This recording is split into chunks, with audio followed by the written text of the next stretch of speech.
بران برکشیدن این گروه بی‌مروت، این گروه بی‌مروت با جدا سازن دارست پاک و از جسم حسینت.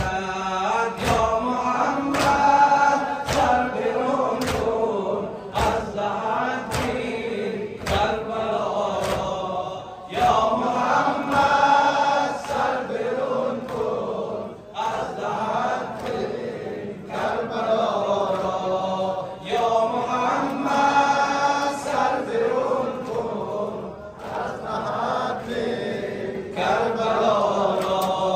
یا محمد این چگونه، یا محمد این چگونه ظلم عدوان تا به کیوان، ظلم عدوان تا به کیوان عرصه محشر نمودن صحن و دشت کربلا را. عرصه محشر نمودن صحن و دشت کربلا را. یا محمد سر برون کن از لحد کربلا را. یا محمد سر برون کن از لحد کربلا را.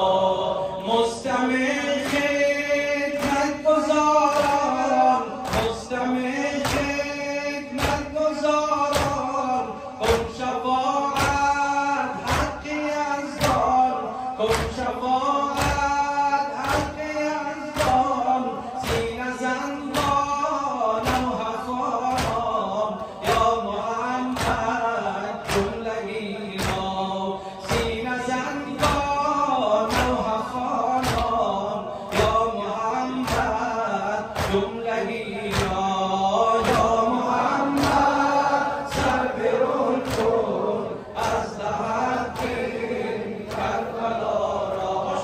یا محمد سر برون کن از لحد کربلا را.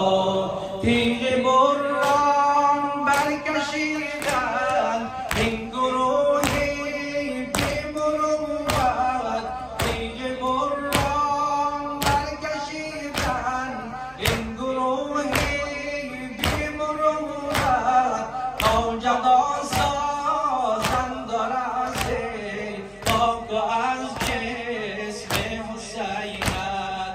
تا جدا سازن دارست پاک و از جسم حسینت. یا محمد